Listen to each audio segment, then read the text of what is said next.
Alright, welcome back for the second half of the games. We went 2-1 in the first half. Let's try and at least repeat that.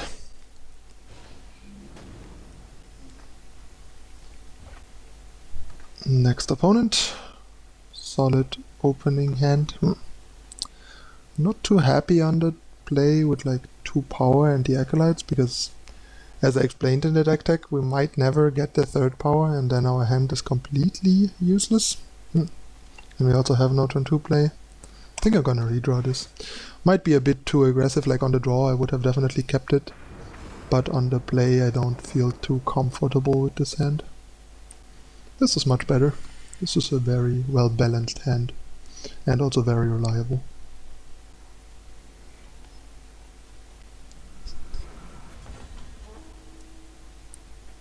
Alright. We also have our entire influence set up basically, which allows us to potentially Flame Blast next turn if we want to or have to Flame Blast something, which is definitely useful.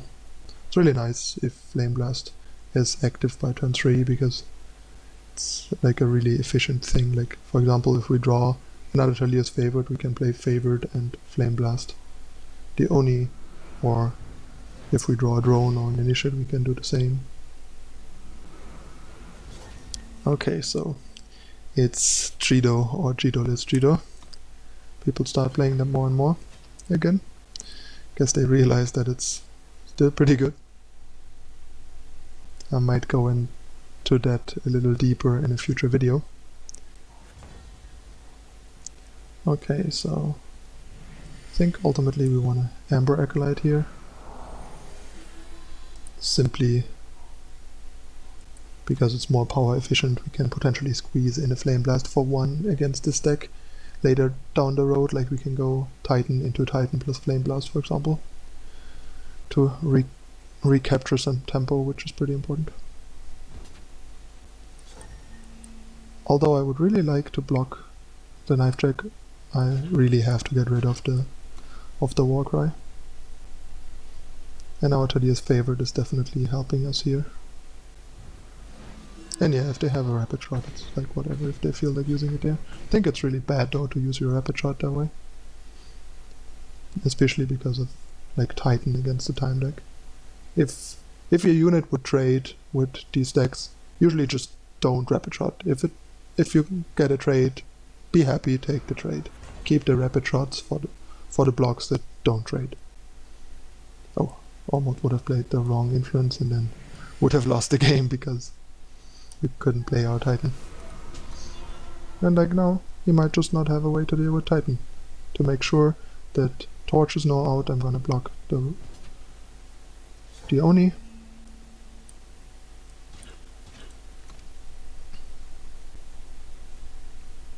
He has another one. That's pretty good. But not much we can do about that.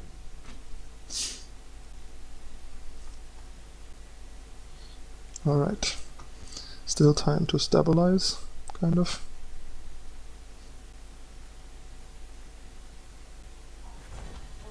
Ooh, Torch. Sweet. That is arguably even better than the Flame Blast in this spot, because it allows us to safely block and not get blown out by a 3rd Rapid Shot. Which is unlikely to happen, but we'll see.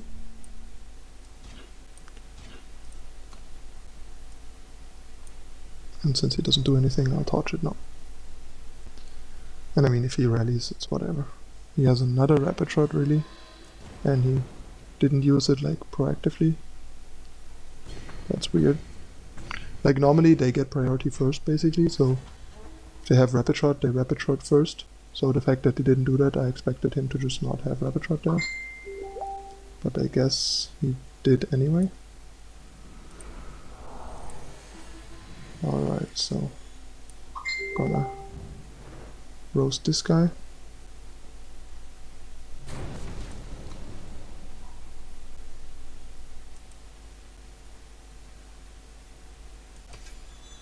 That is inconvenient, to say the least.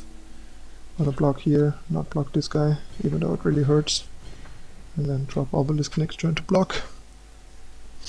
But yeah, we are in a tight spot now.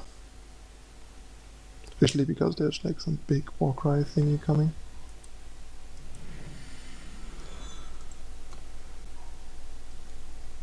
This game is probably not gonna go our way. Yep.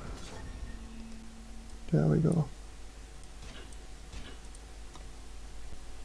Basically that. There's no way we can draw something to not lose here.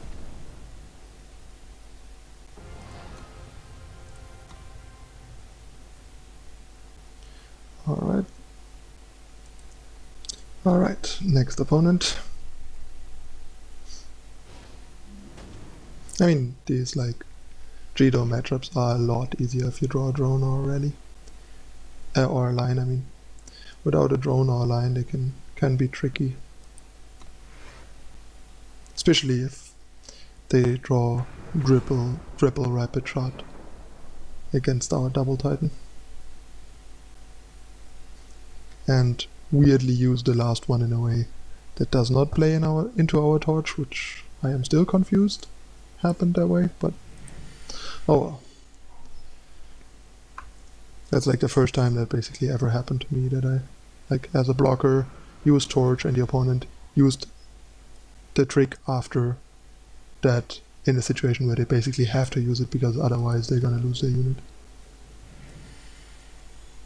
Alright, so go for the cantrip so we can trade, reduce some pressure.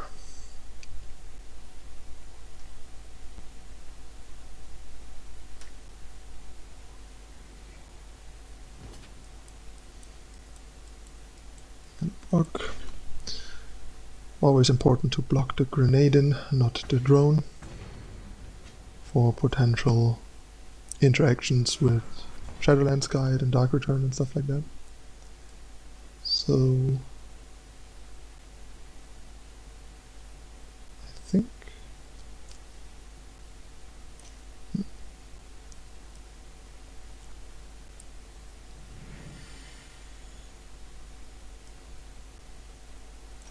yeah, it probably makes the most sense to do this so we have more power next turn to work with.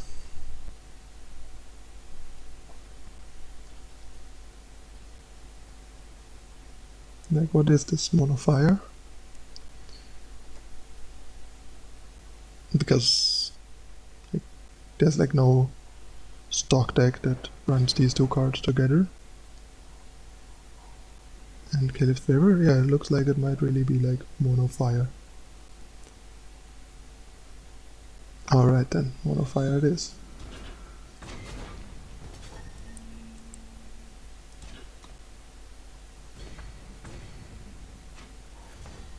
Alright, so gonna get our third fire to set up our Flame Blast, stop the Arcana Outlaw, and eventually also unlock the potential of our tokens. Block here and take 2.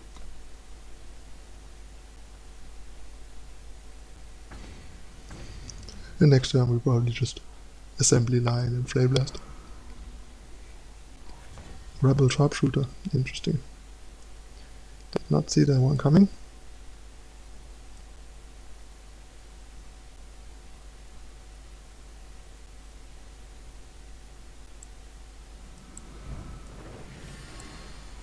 But we might as well.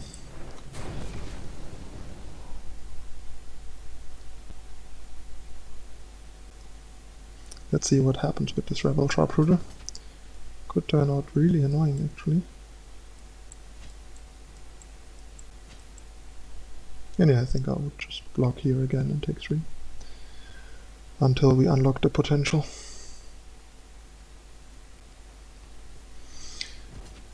Because then that suddenly escalates pretty quickly for our opponent.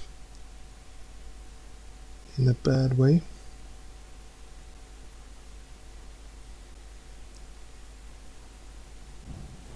That's alright.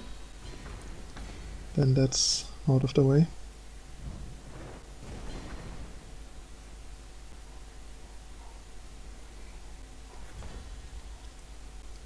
That is great. Obelisk into potential is pretty sweet here. I think we can actually just like attack here. 9, and next turn we have like 13, 15. There's a bunch of things we can draw to have lethal and force him on the defense. Don't want to get burned out. And his pressure on board is not that big right now. Plus blocks are pretty risky against Sharpshooter.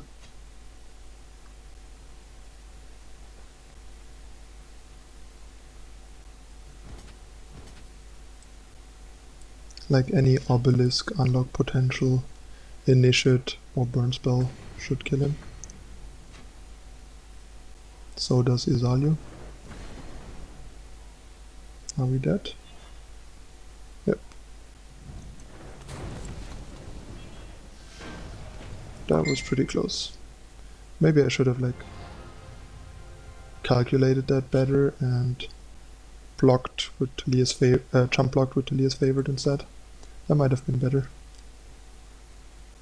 That was maybe a bit ambitious to block that way. But it's like obviously a bit harder to calculate what the opponent can do if they play something you don't know. But it's definitely something that can and should be done, and I didn't try enough there. This is a really bad hand.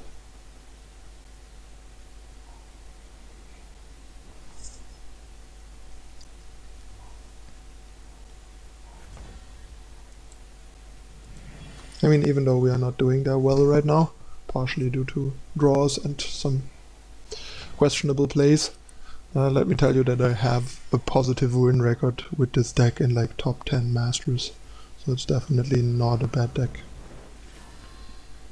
It's just not the best deck. It has its weaknesses. It's a bit underpowered compared to some other decks, especially because it doesn't have multi-faction cards yet. But it can stand its own. It's like not that much worse than Shimmerpack, and has interesting upsides and downsides compared to Shimmerpack, I think. Partially not having to run a 8 power Shimmerpack card that rots in your hand forever until it does something, and is not even that good or necessary in every matchup. And the reach that Flame Blast provides is pretty impressive and pretty strong. Alright, so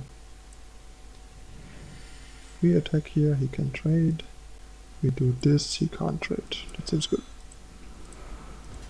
Not being able to trade seems good. Also, playing Double Titan, it's a bit more exposed to Harsh Rule. Although Harsh Rule seems fine if the opponent Harsh Rules 2 of their own units away. But yeah, I think it's best to just make every Titan as hard to answer as possible for them, because then,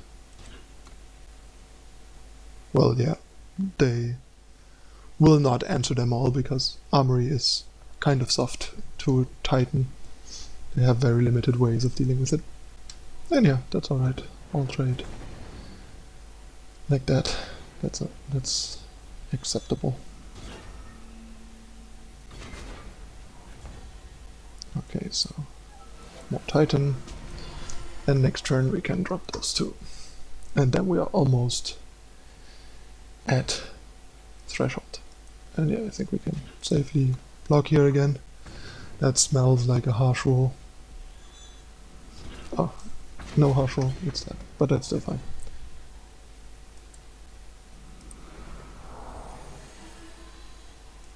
I think it's like acceptable there, but yeah, I mean, there's an argument to be made for just not blocking if it's a Harsh Rule, since the 2 damage might not matter as much, and Maul is a card.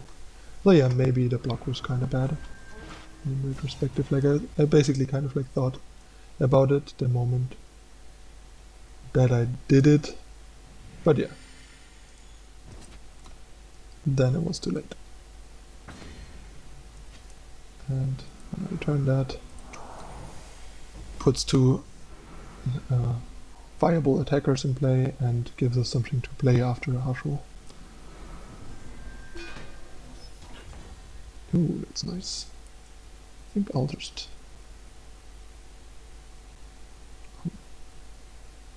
yeah, shoot that down and back with these two. I think that's better than Flame Blast on his face.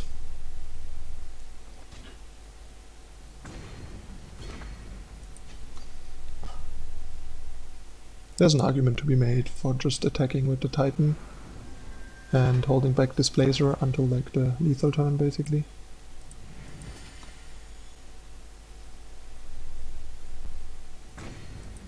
And yeah, the last Titan is doing a lot of work here. Against a top deck mode armory player.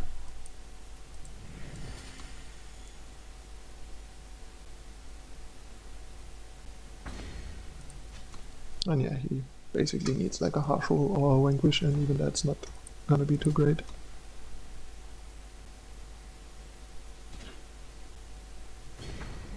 Gonna drop the smaller one just to like thin our deck and win through like a blocker, like a random blocker. Like this one, for example. Alright, we got him. So at least we managed to win the last game and redeem ourselves. 3-3 is alright, given how our draws panned out that weren't that great. Alright.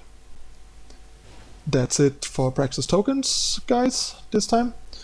As usual, please like and subscribe if you enjoyed it or learned something from it even. And follow me on social media for more frequent updates. If you want to support me further, share my content, spread the word, consider donating. There is a donation link in the description of every video at the top. And yeah, that's it once again for Eternal Brews. See you next time. I'm out.